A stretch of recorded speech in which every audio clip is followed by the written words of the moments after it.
Iniulat na sinabi umano ng isang tagapagsalita ng Chinese Ministry of National Defense na sigurado umanong magmamakaawa ang mga sa Chinese government kapag nagkagera sa South China Sea. Sinabi ni Ren Guoqiang na hindi umano gugustuhin ng mga na makaharap ang Chinese military sa South China Sea at anya na pagsisisihan ng government kapag kinompronta ng armed forces ang PLA sa pinagtatalunang karagatan. Idinagdag niya na hindi umano naiintindihan ng mga kung gaano kalakas ang Chinese military at sinabi niya na malayo umano ang agwat sa pagitan ng Armed Forces at People's Liberation Army. Ngunit sinabi naman ng ilang analista na hindi dapat maging kampante ang nasabing Chinese official dahil maraming malakas na kaalyado at kakampi ang tulad ng Estados Unidos, Australia at Japan at siguradong hindi umano kakayanin ng PLA kapag nagtulungan ang mga nasabing bansa.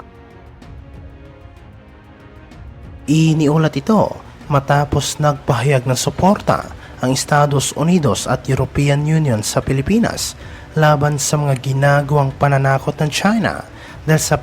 naman ng Chinese Coast Guard sa mga barko ng Pilipinas na nagsagawa ng resupply mission sa BRP Sierra Madre.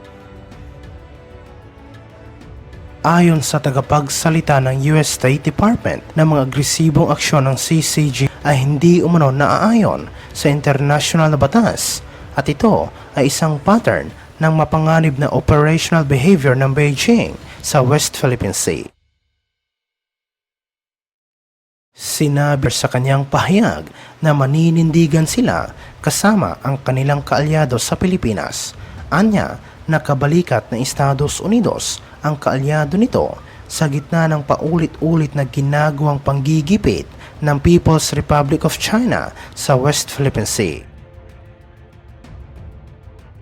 Sinabi rin niya na kinikilala ng Estados Unidos ang desisyon ng isang international tribunal noong 2016 na nagpawalang bisa sa malawak na pag-aangkin ng China sa South China Sea, kabilang ang Ayungin Shoal, habang hinikayat niya ang Beijing na igalang ang freedom of navigation sa ilalim ng UNCLOS. Muli ring pinagtibay ng Estados Unidos ang commitment nito sa ilalim ng Mutual Defense Treaty sa pagitan ng Manila at Washington at sinabi na handa silang sumaklolo sa Pilipinas kung sakaling magkakaroon ng anumang armadong pag-atake sa West Philippine Sea at South China Sea. Sinabi na muling nangangako ang Estados Unidos ng Article 4 ng 1951 US-Philippines Mutual Defense Treaty ay aaktibahin sa anumang klase ng armadong pag-atake sa mga public vessel, aircraft o armed forces ng Pilipinas saan man sa South China Sea. Samantala sa ibang aspeto naman, iniulat na hinabol umano ng Coast Guard ang isang Chinese maritime militia vessel sa Sea matapos makita na iligal itong nanghuhuli ng isda sa shoal na kung saan ay kasalukuyang nasa pagkokontrol ng ayon sa report na habang nagpapatrolya ang Coast Guard malapit sa shoal, nakita umano ng mga personnel nito na iligal na nanghuhuli ng isda ay isang Chinese fishing militia vessel kaya agad nila itong nilapitan, ngunit mabilis umanong umalis palayo ang mga Chinese sa nasabing shoal. Hinabol kaagad ng Coast Guard ang Chinese fishing vessel at sinabi sa ulat na umabot ng mahigit sa 20 minuto bago nila naharang ang mga Chinese. Hindi naman kinumpiska ng Coast Guard ang Chinese fishing vessel at pinagsabihan lang na huwag nila itong uulitin. Sinabi naman ng ilang analista na dapat umano na striktong ipatupad ng Coast Guard ang batas ng bansa upang ipakita sa mga Chinese na seryoso ang gobyerno sa paglaban sa iligal na pangingisda, lalong-lalo na sa Sea. Iniulat ito matapos tinawag ng mga senador ng Pilipinas ang China bilang isang bully at pinaalalahanan nila ang Chinese Coast Guard at Maritime Militia na wala itong karapatan na manatili at manghimasok sa West Philippine Sea.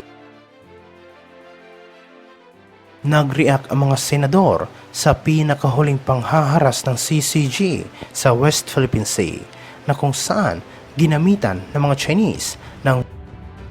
isang Philippine vessel na naghahatid lamang ng mga probisyon sa mga Filipino troops na nakaistasyon sa BRP Sierra Madre.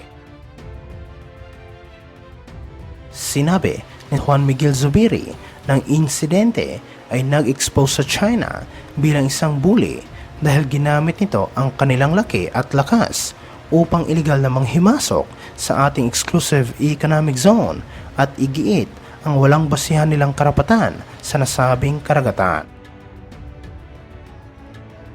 Anya na hindi mababago ng agresyon ng Chinese government ang katotohanan ng West Philippine Sea ay pagmamay-ari ng Pilipinas batay sa naging desisyon ng Permanent Court of Arbitration na nagpawalang bisa sa tinatawag na 9-line claim ng komunistang bansa.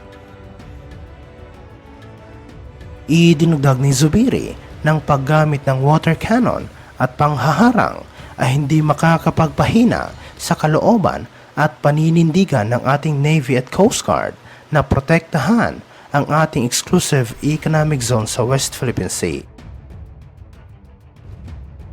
Sinabi naman ni Senator Loren Legarda na walang katotohanan ang sinasabi ng CCG na mga Philippine vessel ay iligal na pumasok sa kanilang karagatan dahil ang lugar na kung saan nangyari ang insidente ay nasa loob mismo ng exclusive economic zone ng Pilipinas.